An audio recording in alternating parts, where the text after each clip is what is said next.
ആത്മീയ വഴികാട്ടി എന്ന ചാനലിലേക്ക് ഏവർക്കും സ്വാഗതം. കഴിഞ്ഞ എപ്പിസോഡിൽ എന്താണ് യഥാർത്ഥ സെൽഫ് റിയലൈസേഷൻ എന്ന് പറഞ്ഞു. ഒരിക്കൽ കൂടി ആവർത്തിക്കുകയാണ്. സ്വയം അറിയുക എന്നതിൽ ആദ്യത്തെ തിരിച്ചറിവ് ഞാനൊരു പാപിയാണെന്ന അറിവാണ്. ഈ അറിവ് ഇല്ലാതെ ദൈവാത്മാവുമായി യോഗം ചേരാൻ കഴിയില്ല. ഈ തിരിച്ചറിവിലാണ് സ്നാനത്തിൻ്റെ ആവശ്യകതയെക്കുറിച്ച് നാം ബോധവാന്മാരാകുന്നത്. സ്നാനം അല്ലെങ്കിൽ ബാപ്റ്റിസം ഇതൊരു ആചാരമായി മാറുന്നത് ക്രിസ്തുമതത്തിലാണ്.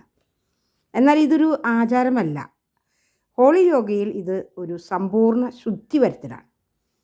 ഒരിക്കൽ മാത്രം ചെയ്ത് മതത്തിൽ ചേരുന്ന പ്രക്രിയയല്ല, മറിച്ച് നിരന്തരം ചെയ്യേണ്ട സാധനയാണ്. പത്രോസിൻ്റെ പ്രസംഗത്തിൽ ഇങ്ങനെ പറയുന്നുണ്ട്: നിങ്ങൾ മാനസാന്തരപ്പെട്ട് യേശുക്രിസ്തുവിൻ്റെ നാമത്തിൽ സ്നാനം സ്വീകരിക്കുവിൻ, പരിശുദ്ധാത്മാവെന്ന ദാനം നിങ്ങൾക്ക് ലഭിക്കും. നാം കുളിക്കുന്നത് ശുദ്ധി വരുത്താനാണല്ലോ. അത് എന്നും ചെയ്യുന്ന പ്രക്രിയയാണ്. സ്നാനത്തിൻ്റെ ഫലം ശുദ്ധിയാണ്. ഇവിടെ പറയുന്ന യേശുക്രിസ്തുവിൻ്റെ നാമത്തിലുള്ള സ്നാനത്തിൽ ആത്മാവും മനസ്സും ശരീരവും ശുദ്ധീകരിക്കപ്പെടുന്നു. എങ്ങനെയാണ് യേശുക്രിസ്തുവിൻ്റെ നാമത്തിൽ സ്നാനം സ്വീകരിക്കുക? കർത്താവായ യേശുക്രിസ്തുവിൻ്റെ നാമത്തിൽ ഞാൻ നിന്നെ സ്നാനപ്പെടുത്തുന്നു എന്ന് പറഞ്ഞ് വെള്ളത്തിൽ മുക്കിയാൽ പരിശുദ്ധാത്മാവിന് ലഭിക്കുമോ? ഒരിക്കലുമില്ല. ഒരുപക്ഷെ പരിശുദ്ധ അഭിഷേകമുള്ള ഒരു വ്യക്തിക്ക് ആ സമയത്ത് ആ വ്യക്തിയിലേക്ക് ഒരു നിമിഷം പകരാൻ കഴിഞ്ഞേക്കാം. എന്നാൽ പരിശുദ്ധാത്മാവ് വ്യക്തിയിൽ ആവസിക്കണമെങ്കിൽ മാനസാന്തരം വേണം, ശുദ്ധി വേണം. അല്ലാത്ത പക്ഷം ഈ അഭിഷേകം നിലനിൽക്കുകയില്ല. അതുകൊണ്ട് അനുദിനം സ്നാനം ആവശ്യമാണ്. പൂർണ്ണ വിശുദ്ധീകരണം പരിശുദ്ധാത്മ സ്നാനത്തിലാണ് ഇരിക്കുന്നത്. അതുകൊണ്ട് സ്നാപക യോഹന്നാൻ പറഞ്ഞു, ഞാൻ നിങ്ങൾക്ക് ജലം കൊണ്ട് സ്നാനം നൽകുന്നു, എന്നാൽ എൻ്റെ പിന്നാലെ വരുന്നവൻ എന്നേക്കാൾ ശ്രേഷ്ഠൻ. അവൻ നിങ്ങളെ അഗ്നിയാലും പരിശുദ്ധാത്മാവിനാലും സ്നാനപ്പെടുത്തും. അഗ്നി എന്ന് പറയുന്നത് ദൈവ തേജസ്സാണ്. ആദ്യം ആത്മസ്നാനമാണ് നടത്തേണ്ടത്. വചനം ആത്മാവാണ്. ആ വചനത്താൽ കഴുകൽ സംഭവിക്കണം. അവിടെയാണ് വിശുദ്ധീകരണം. പിന്നീടാണ് അഗ്നിയാലുള്ള സ്നാനം നടക്കുക. ഇത് നിങ്ങളോട് കുറച്ചും കൂടി വിശുദ്ധീകരിച്ച് പറയാൻ ആഗ്രഹിക്കുകയാണ്. മനുഷ്യന് 3 പാർട്ട് ശരീരങ്ങളുണ്ട്. കാണപ്പെടുന്നത് ഫിസിക്കൽ ബോഡി അല്ലെങ്കിൽ സ്ഥൂല ശരീരം. കാണപ്പെടാത്ത മറ്റ് 2 ശരീരങ്ങളാണ് ഒന്ന് സോൾ ബോഡി അല്ലെങ്കിൽ സൂക്ഷ്മ ശരീരം. അടുത്തത് സ്പിരിച്വൽ ബോഡി, അതായത് കാരണ ശരീരം. കാണപ്പെടാത്ത ഈ 2 ശരീരങ്ങളും എനർജി ബോഡിയാണ്. എനർജി ഫിസിക്കൽ ബോഡിയെ സ്വാധീനിക്കുന്നു. ഈ മനസ്സെന്ന് പറയുന്നത് യഥാർത്ഥത്തിൽ സോൾ ബോഡിയിലാണ്. അതുപോലെ തന്നെ സോൾ ബോഡിക്ക് ആത്മീയ ഇന്ദ്രിയങ്ങളുണ്ട്. നാം ദർശനം കാണുന്നു, കാതിലൂടെ അല്ലാതെ ആത്മാവിൽ നാം സ്വരം കേൾക്കുന്നു, മണം അറിയുന്നു, എന്തിനു പറയുന്നു, സ്പർശനം പോലും അറിയുന്നു. ഭൂതസ്പർശനം അനുഭവിച്ചവർ എന്നോട് പറഞ്ഞിട്ടുണ്ട്. മാത്രമല്ല, ഒരു യോഗിയുടെ ആത്മകഥ എന്ന പുസ്തകത്തിൽ യോഗാനന്ദ പരമഹംസ തൻ്റെ അനുഭവം പങ്കുവയ്ക്കുന്നുണ്ട്. തൻ്റെ ഗുരു യുക്തേശ്വരൻ മരണശേഷം തനിക്ക് പ്രത്യക്ഷപ്പെട്ടപ്പോൾ അദ്ദേഹം ഗുരുവിനെ ആലിംഗനം ചെയ്തു സ്വന്തം അനുഭവം അദ്ദേഹം പങ്കുവച്ചിരിക്കുന്നു. ഇതുപോലെ പലരും അങ്ങനെ പറയുന്നുണ്ട്. അതിനോട് ചേർന്ന ശരീരമാണ് സ്പിരിച്വൽ ബോഡി. അപ്പോൾ സോൾ ബോഡി അതിൻ്റെ മറ്റൊരു ഫ്രെയിമാണ് സ്പിരിച്വൽ ബോഡി. പുറമേ നിന്ന് ആത്മാവ് കയറുന്നത് ഈ സ്പിരിച്വൽ ബോഡിയിലേക്കാണ്. അത് ചിലപ്പോൾ ഹോളി സ്പിരിറ്റ് ആകാം, അല്ലെങ്കിൽ ഇരുട്ടിൻ്റെ ശക്തിയാകാം, അല്ലെങ്കിൽ ദുരാത്മാക്കളാകാം, അങ്ങനെ ഏതുമാകാം. പരിശുദ്ധാത്മാവ് തന്നെ എനിക്ക് പറഞ്ഞു തന്ന അറിവുകളാണ് ഞാൻ പറയുന്നത്. സോൾ ബോഡി നമ്മുടെ ആത്മാവാണ്. മരണശേഷം ആത്മാവ് പുറത്തേക്ക് വരണമെങ്കിൽ സ്പിരിച്വൽ പവർ വേണം. അതിനാണ് സ്പിരിച്വൽ ബോഡി ഉള്ളത്. അപ്പോൾ സ്പിരിച്വൽ ബോഡിയിലെ പവർ കൊണ്ട് നാം മരണശേഷം പരലോകത്തേക്ക് പോകുന്നു. ഈ സ്പിരിച്വൽ പവറാണ് ഈ പരലോകത്തേക്ക് നമ്മുടെ ആത്മാവിനെ കൊണ്ടുപോകുന്നത്. ഇത് ഏത് രീതിയിലും ഉണ്ടാകും. അതായത് പരിശുദ്ധാത്മാവ് മാത്രമല്ല, അതുപോലെ തന്നെ ദുരാത്മാവോ അല്ലെങ്കിൽ മറ്റേതെങ്കിലും ഇരുട്ടിൻ്റെ ശക്തിയോ ആകാം. ഇത് നമുക്കൊന്നും കൂടെ ബൈബിളിലൊരു വാക്യത്തിലേക്ക് കടക്കാം. തെസ്സലോനിക്കയ്ക്ക് എഴുതിയ ലേഖനത്തിലുള്ളത്: സത്യത്തെ വിശ്വസിക്കാതെ അനീതിയിൽ വസിക്കുന്ന ഏവർക്കും ന്യായവിധി വരേണ്ടതിന് ദൈവം അവർക്ക് ഭോഷ്ക് വിശ്വസിക്കുമാറ് വ്യാജത്തിൻ്റെ വ്യാപാരശക്തി അയക്കുന്നു. ഇതിൽ നിന്ന് തന്നെ അത് മനസ്സിലാക്കാം, അവർ അന്തിമ വിധി വരെ പരലോകത്ത് ജീവിച്ചിരിക്കണം. വിധിക്ക് ശേഷമാണ് അഗ്നി തടാകത്തിലേക്ക് എറിയപ്പെടുന്നത്. ഈ ഭോഷ്കിൻ്റെ ആത്മാവിനെ നമുക്കിപ്പോൾ നെഗറ്റീവ് സ്പിരിറ്റ് എന്ന് പറയാം. ദൈവകൽപ്പന ലംഘിക്കുന്നവരിലേക്കാണ് ഈ സ്പിരിറ്റ് ആവസിക്കുന്നത്. അഗ്നിയാലുള്ള സ്നാനം ഇത്തരം സ്പിരിറ്റിനെ നിർവീര്യമാക്കുന്നു. സോൾ ബോഡിയിൽ നിന്നും അതുപോലെ തന്നെ സ്പിരിച്വൽ ബോഡിയിൽ നിന്നും വരുന്ന എനർജി തരംഗങ്ങൾ നമ്മുടെ തലച്ചോറിലെ ട്രാൻസ്മിറ്റർ ന്യൂറോൺസ് വഴി ചിന്തയായി മാറുന്നു. ഉദാഹരിച്ച് പറയുകയാണെങ്കിൽ, പല സ്ഥലങ്ങളിൽ നിന്നും സംപ്രേഷണം ചെയ്യുന്ന റേഡിയോ പരിപാടികൾ ഒരേ സ്പീക്കറിലൂടെയാണ് നാം കേൾക്കുന്നത്. ഇവിടെ നമുക്ക് വിവേചിച്ചറിയാനുള്ള വിവേകം വേണം. എന്ത് നമ്മൾ ഇത് പറയുന്നത് ആരാണ്, അല്ലെങ്കിൽ എവിടെ നിന്നാണ് ഈ സ്വരം വരുന്നത്. ചിലപ്പോൾ ആത്മീയ സ്വരം ആർക്കെങ്കിലൊക്കെ ഉണ്ടാകാം. അപ്പോൾ നാം മനസ്സിലാക്കേണ്ടത്, ചിലപ്പോൾ നമ്മളുടെ ശരീരത്തിലെ ജഡത്തിൻ്റെ ആ വൈകാരിക ചിന്തകളും വരാം. ഇതൊക്കെ മനസ്സിലാക്കേണ്ടത് നാം വചനം ഉൾക്കൊണ്ടുകൊണ്ടാണ്. പിന്നെ ഇനി നാം മനസ്സിലാക്കേണ്ട വേറൊരു കാര്യം, പതഞ്ജലി യോഗസൂത്ര എന്ന ഗ്രന്ഥത്തിൽ പറയുന്നത് ചിത്തവൃത്തി നിരോധിക്കുക എന്നാണ്. എന്താണത് അർത്ഥമാക്കുന്നത്? ചിന്തകളെ ഇല്ലാതാക്കുക. മനസ്സില്ലാണ്ടായാൽ പിന്നെ അവിടെ ഇച്ഛ ഉണ്ടാകുന്നില്ല. പിന്നെ സ്പിരിച്വൽ ബോഡിയിൽ കയറിയ ആത്മാവിൻ്റെ ടൂളായിട്ട് നമ്മൾ മാറുകയാണ്. ഈ സ്പിരിറ്റ് നമ്മളിലേക്ക് കയറുന്ന ഈ സ്പിരിറ്റിനെ ഒരു വ്യക്തിയുടെ ശരീരത്തെ ഉപയോഗിക്കാൻ സാധിക്കും. ഇവിടെ എന്ത് സംഭവിക്കും? ആ വ്യക്തി ശരിയായിട്ട് ഒരു ദൈവാത്മാവിലൂടെയല്ല നടക്കുന്നതെങ്കിൽ, ദുരാത്മാവോ അല്ലെങ്കിൽ ഏതെങ്കിലും അന്ധകാര ശക്തിയോ കയറുകയാണെങ്കിൽ ആ വ്യക്തി തീർത്തും എന്തായി മാറും? ആ സ്പിരിച്വൽ വന്നു കയറുന്ന സ്പിരിറ്റിൻ്റെ ഉപകരണമായിട്ട് മാറും. അപ്പോൾ അവിടെ ഇച്ഛാശക്തി ഇല്ലാതെയാകും. അതുകൊണ്ടാണ് പല യോഗിമാർ തപസ് ചെയ്ത്, ഹിമാലയ സാനുക്കളിലൊക്കെ പോയി തപസ് ചെയ്ത് അവരുടെ ആ ആത്മാവ് പരമാത്മാവിൽ ലയിക്കുന്നു എന്നാണ് പറയുന്നത്. പക്ഷേ പരമാത്മാവ് എന്ന് പറയുന്നത് ഹോളി സ്പിരിറ്റ് തന്നെയാണ് എന്ന് നമുക്ക് മനസ്സിലാക്കാം. പക്ഷേ അവർ യോഗം ചേരുന്നത് ഹോളി സ്പിരിറ്റിലാണോ എന്നുള്ളത് നമുക്ക് മനസ്സിലാക്കാൻ കഴിയില്ല. കാരണം പലപ്പോഴും അവധൂതർ എന്ന് വിളിക്കപ്പെടുന്ന ഇവരെല്ലാം ബോധമില്ലാത്തവരായിട്ടാണ് നമ്മൾ കാണുന്നത്. പലപ്പോഴും ഇവർക്ക് കുഞ്ഞുങ്ങളുണ്ടെങ്കിൽ കുഞ്ഞുങ്ങൾക്ക് അച്ഛനില്ലാതെയാകും. ഭാര്യയുണ്ടെങ്കിൽ ഭാര്യയ്ക്ക് ഭർത്താവ് നഷ്ടപ്പെടും. സഹോദരിക്ക് സഹോദരൻ നഷ്ടപ്പെടും. മാതാപിതാക്കൾക്ക് മകൻ അല്ലെങ്കിൽ മകൾ നഷ്ടപ്പെടുന്നു.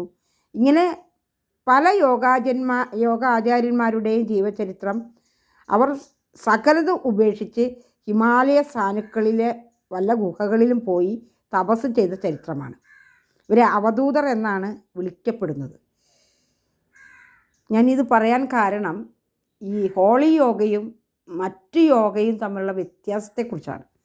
ഇപ്പോൾ മറ്റു യോഗ എന്ന് പറയുമ്പോൾ ഇപ്പോൾ റേക്കി ആവാം, അല്ലെങ്കിൽ മറ്റേ സൂഫിസം, ഇതൊക്കെ യോഗയിൽപ്പെട്ടത് തന്നെയാണ്.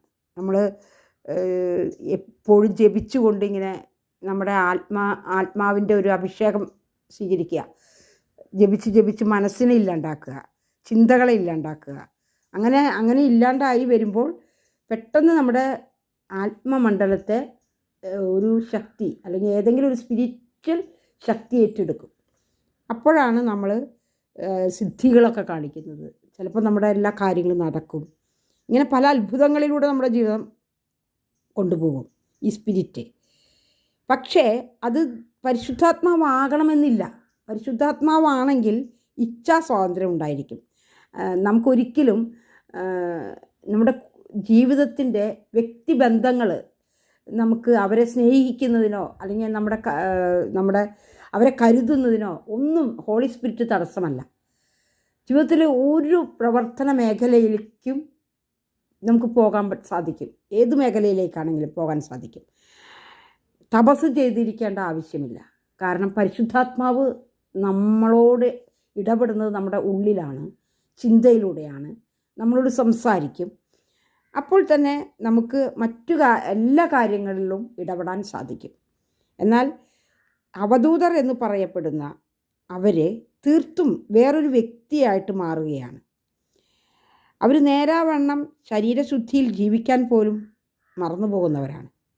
പത്രത്തിലൊരു വാർത്ത വന്നിരുന്നു ഒരു ചവറുസ്വാമിയെക്കുറിച്ച്. ഇദ്ദേഹത്തിൻ്റെ അനുഗ്രഹത്തിനായി പലരും സമീപിക്കാറുണ്ട്. ഇരിപ്പ് ചവറ് കൂനയിലാണ്. ഈയിടെ ഒരു സ്വാമിജി പറഞ്ഞു കേട്ടതാണ്. ഒരു വ്യക്തി ഇത്തരം വേറൊരു അവധൂതൻ്റെ അടുക്കൽ അനുഗ്രഹത്തിനായി ചെന്നു.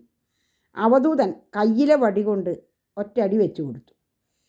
തല പൊട്ടി രക്തം വന്നു. ആർക്കും ഒരു പരിഭവമില്ല. ദിവ്യനാണ് അടിച്ചത്. ഇന്നിപ്പോൾ യൂട്യൂബിലൊക്കെ കുണ്ടലിനി ശക്തി ഉണർത്താനുള്ള സാധനകളെക്കുറിച്ച് കേൾക്കാം. യുവജനങ്ങളെപ്പോലും ഇത് ആകർഷിക്കപ്പെടുന്നുണ്ട്. കുണ്ടലിനി ശക്തി എന്ന് പറയുമ്പോൾ മൂലാധാരത്തിലൂടെ സ്പിരിറ്റ് കയറുമ്പോൾ ഒരു മിസ്റ്റിക് അനുഭൂതി ഉണ്ടാകും. മൂലാധാരം എന്ന് പറയുന്നത് നട്ടെല്ലിൻ്റെ കീഴ്ഭാഗമാണ്. ഇത് ഏത് അനുഭൂതികളെക്കാളും സുഖകരമാണ്. എന്നാൽ ഇത് പരിശുദ്ധാത്മാവല്ലെന്ന് എനിക്ക് പറയാൻ കഴിയും. കാരണം പരിശുദ്ധാത്മാവ് മുകളിൽ നിന്നാണ്, താഴെ നിന്നല്ല. താഴെ നിന്ന് വൈബ്രേഷൻ അനുഭവപ്പെടുമ്പോഴാണ് ഈ അനുഭൂതി ഉണ്ടാകുന്നത്. ഇത്തരം അനുഭൂതിക്ക് അടിമയായവർ പിന്നെ സാധാരണ ലൈംഗിക ബന്ധത്തോട് വിമുഖതയുള്ളവരായിരിക്കും. ഇത്ര കൃത്യമായി പറയാൻ കാരണം എൻ്റെ ചെറുപ്പത്തിൽ ഇത്തരം മിസ്റ്റിക് അനുഭവത്തിലൂടെ ഞാൻ കടന്നു പോയിട്ടുണ്ട്. ഒരു സാധകൻ്റെ സഞ്ചാരം എന്ന ഒരു ബുക്ക് വായിക്കാൻ ഇടയായപ്പോൾ അതിലെ സാധകൻ ചെയ്യുന്നത് പോലെ കൊന്തയിൽ കൂടി പ്രഭോ യേശുനാഥ അടിയനിൽ കനിയണമേ എന്ന് ഇടപെടാതെ ജപിച്ചുകൊണ്ടേയിരുന്നു. അപ്പോഴൊക്കെ ഈ മിസ്റ്റിക് അനുഭൂതി എനിക്കുണ്ടായിരുന്നു. പിന്നീടാണ് മനസ്സിലായത് പരിശുദ്ധാത്മാവ് മനുഷ്യനിലേക്ക് പകരപ്പെടുന്നത് നേരിട്ട് ആത്മശരീരത്തിലേക്കാണെന്ന്. എന്നാൽ നെഗറ്റീവ് സ്പിരിറ്റ് കയറുന്നത് ജഡശരീരത്തിലൂടെയാണ്. പിന്നീട് മനുഷ്യാത്മാവിനെ പൂർണ്ണമായി ഈ കയറുന്ന സ്പിരിറ്റ് ഏറ്റെടുക്കുന്നു. ആദ്യം ശരീരത്തെ പൂർണ്ണമായി ഏറ്റെടുക്കുന്നു, പിന്നെ സോളിനെ ഏറ്റെടുക്കുന്നു, അതിനുശേഷം സ്പിരിച്വൽ ബോഡിയിൽ ആവസിക്കുന്നു. യേശുക്രിസ്തു അതുകൊണ്ട് ഒരിക്കൽ പറഞ്ഞു, ശിഷ്യന്മാരോട് പ്രാർത്ഥിക്കാനായിട്ട് പറഞ്ഞു. കാരണം നമ്മൾ പ്രാർത്ഥിക്കുമ്പോഴാണ് ആത്മാവ് ശക്തി പ്രാപിക്കുന്നത്. അപ്പോൾ യേശുക്രിസ്തു ശിഷ്യന്മാരോട് പറഞ്ഞത് ഇങ്ങനെയാണ്: ആത്മാവോ ഒരുക്കമുള്ളത്, എന്നാൽ ശരീരം ബലഹീനമാണ്. അതുകൊണ്ട് ഉണർന്നിരുന്ന് പ്രാർത്ഥിക്കുക എന്ന്. അപ്പോൾ പരിശുദ്ധാത്മാവ് കയറുന്നത് സ്പിരിച്വൽ ബോഡിയിലേക്കാണ്. അപ്പോൾ നമ്മൾ പ്രാർത്ഥനയിലൂടെയാണ് പരിശുദ്ധാത്മാവ് നമ്മുടെ ശരീരത്തെയും മനസ്സിനെയും ഒക്കെ ഏറ്റെടുക്കുന്നത്. അപ്പോൾ അതുകൊണ്ട് പ്രാർത്ഥന ആവശ്യമാണ്. നമ്മുടെ ആത്മശരീരത്തിലിരിക്കുന്ന പരിശുദ്ധാത്മാവിന് നമ്മുടെ ജഡശരീരത്തെ കൂടി ഏറ്റെടുത്ത് പ്രവർത്തിക്കാൻ തക്ക പവർ ദൈവത്തിൽ നിന്ന് നമുക്ക് ലഭിക്കണമെങ്കിൽ പ്രാർത്ഥന തന്നെ വേണം. ഈ പവർ ദൈവത്തിൽ നിന്ന് ചോദിച്ച് തന്നെ വാങ്ങണം. ഇല്ലെങ്കിൽ നമ്മൾ നമ്മിൽ പരിശുദ്ധാത്മാവ് ഉണ്ട്, എന്നിട്ടും ശരീരം വല്ല അന്ധകാര ശക്തിയുടെ നിയന്ത്രണത്തിലാവുകയും ചെയ്യും. നാം സാത്താൻ്റെ കയ്യിലെ ഉപകരണമാകും. അപ്പോൾ എന്ത് സംഭവിക്കും? ഇച്ഛിക്കുന്ന നന്മ ചെയ്യാതെ ഇച്ഛിക്കാത്ത തിന്മ ചെയ്തു പോകും. അതുകൊണ്ട് ഇടവിട്ട് മരുന്ന് കഴിക്കുന്നത് പോലെ നമ്മൾ പ്രാർത്ഥിക്കണം. ഉന്നതത്തിലെ ശക്തിക്ക് വേണ്ടി പ്രാർത്ഥിക്കണം. ഈ ദൈവ തേജസ് നമ്മിലെ ഹോളി സ്പിരിറ്റിന് മാത്രമേ സ്വീകരിക്കാൻ കഴിയൂ. അതുകൊണ്ട് വീണ്ടും വീണ്ടും പാപം ചെയ്ത് ഹോളി സ്പിരിറ്റിനെ നിർവീര്യമാക്കരുത്. നമ്മുടെ സോളിനെയും ശരീരത്തെയും ഏറ്റെടുത്ത് പ്രവർത്തിപ്പിക്കാൻ ശക്തി ലഭിക്കാൻ മനഃശുദ്ധിയോടെ പ്രാർത്ഥിക്കണം. ഹോളി സ്പിരിറ്റ് ആണ് നമ്മളിൽ കയറേണ്ടത്. ശുദ്ധിയുള്ള സോളിലേക്കാണ്, ആത്മാവിലേക്കാണ് പരിശുദ്ധാത്മാവിനെ സ്വീകരിക്കാൻ പറ്റുള്ളൂ. ആ സോളിനെയാണ് സ്വീകരിക്കാൻ പറ്റുക. അതുപോലെ തന്നെ ശരീരത്തെയും. അപ്പോൾ ശരീരവും പാപം ചെയ്യരുത്. എന്ത് ചെയ്യണം? ശരീരത്തെ നമ്മൾ നീതിയുടെ ആയുധങ്ങളായിട്ട് ദൈവത്തിന് സമർപ്പിക്കണം. അപ്പോൾ മാത്രമേ പരിശുദ്ധാത്മാവ് നമ്മളിൽ ഇങ്ങനെ ശരീരത്തെയും കൂടി ഏറ്റെടുത്ത് നമ്മുടെ കൂടെ നിൽക്കുകയുള്ളൂ. അതുകൊണ്ട് സുബോധത്തോടെ ജീവിക്കാം. മാത്രമല്ല പരിശുദ്ധാത്മാവ് തന്നെ നമുക്ക് വേണ്ടി പ്രാർത്ഥിക്കും. എന്നാൽ നെഗറ്റീവ് സ്പിരിറ്റ് ബാഹ്യ ശരീരത്തിലൂടെയാണ് കയറുന്നത്. അതുകൊണ്ട് നാം അറിയാതെ തന്നെ ശരീരം ഏറ്റെടുത്ത് അത് ഉപയോഗിക്കും, നമ്മുടെ അറിവില്ലാതെ തന്നെ. അവർ പെട്ടെന്ന് മറ്റൊരു വ്യക്തിയായി മാറും. ചിലർ അവർ ഉപാസിക്കുന്ന മൂർത്തിയായി മാറും. ആ സമയത്ത് അവർക്ക് വലിയ ശക്തിയാണ്. തിളച്ച പായസം ശരീരത്തിൽ കോരി ഒഴിച്ചിട്ട് ഒരു പൊള്ളലോ നീറ്റമോ ഇല്ലാത്ത ഒരു സ്ത്രീയെ കുറിച്ച് എനിക്കറിയാം. ആ സമയത്ത് ദേവി കയറുന്നു എന്നാണ് അവർ പറയുന്നത്. ദേവി ഇറങ്ങിപ്പോയാൽ പിന്നെ തിളച്ചത് വീണാൽ പൊള്ളലുണ്ടാകും, അത് തീർച്ചയാണ്. സ്ഥിരമായി ദുരാത്മാവ് സ്പിരിച്വൽ ബോഡിയിൽ ആവസിക്കുന്നവരുമുണ്ടാകാം. ഇവരുടെ ഒരു പ്രത്യേകത, ഇവർ തനിയെ സംസാരിക്കുന്നവരായിരിക്കും. ഇവർക്ക് മറ്റുള്ളവരെ തങ്ങളുടെ ഇഷ്ടത്തിന് കീഴടക്കാൻ ഒരു പ്രത്യേക കഴിവും ഉണ്ടായിരിക്കും. എന്നാൽ ഹോളി സ്പിരിറ്റിൽ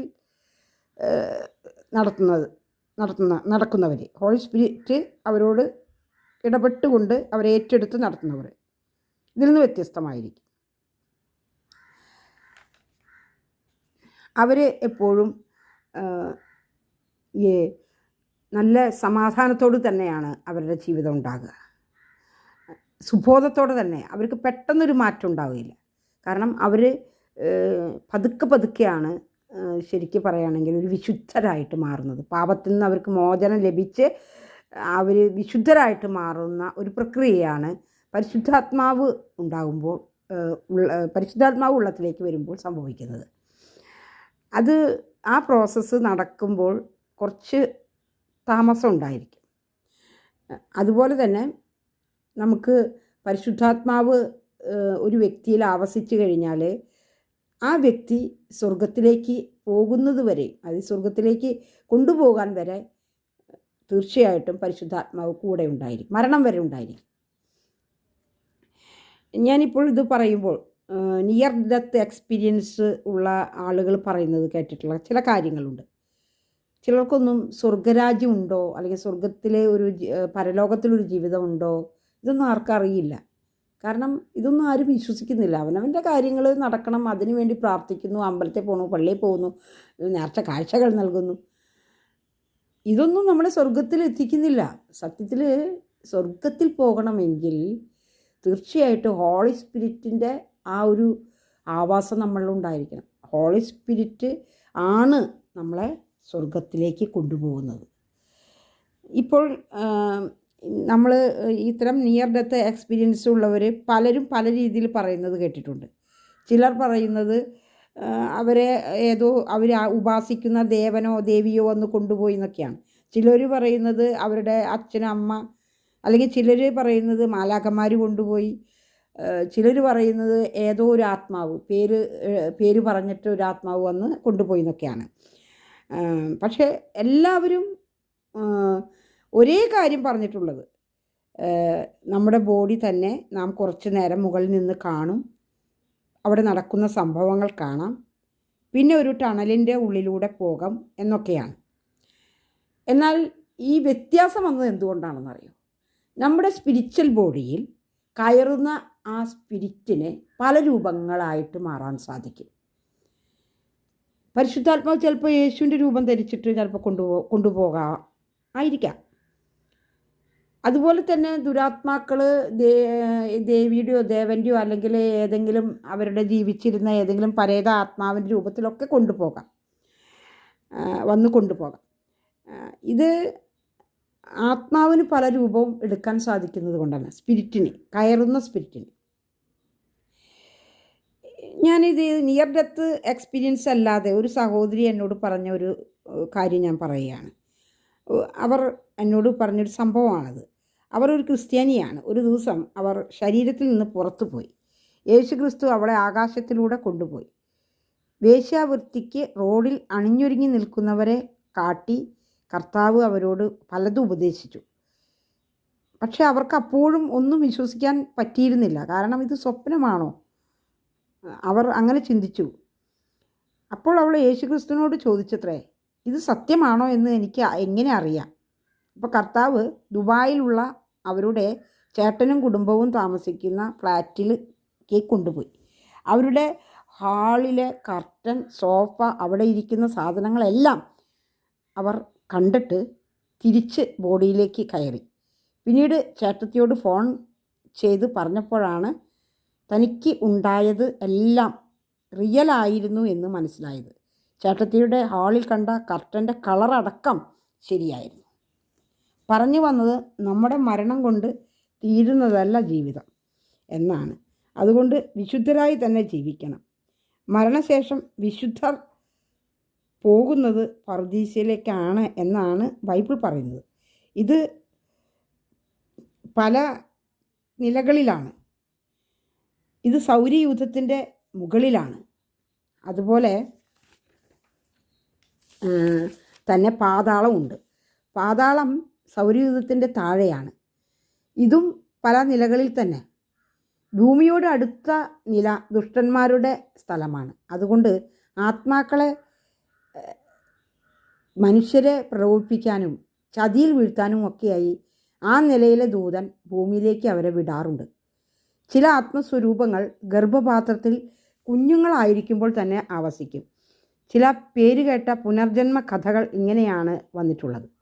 പുനർജന്മം എന്ന് പറയുന്നത് സ്പിരിച്വൽ ബോഡിയിൽ ആത്മസ്വരൂപങ്ങൾ ആവസിക്കുന്നതാണ്. ഓരോ മനുഷ്യനും ഭൂമിയിൽ സൃഷ്ടിക്കപ്പെടുന്ന പുതിയ വ്യക്തിയായിട്ടാണ്. ഇന്ന് പലരും പറയുന്നത് കേട്ടിട്ടുണ്ട്, ഞാൻ പണ്ട് ഇന്ന വ്യക്തിയായിരുന്നു. ചില കാര്യങ്ങളൊക്കെ പഴയ ജന്മത്തിലെ കാര്യങ്ങൾ ഓർമ്മ വരുന്നു എന്നൊക്കെയാണ്. ഇത് കയറി കൂടുന്ന ആ സ്വരൂപങ്ങൾ കൊടുക്കുന്നതാണ്.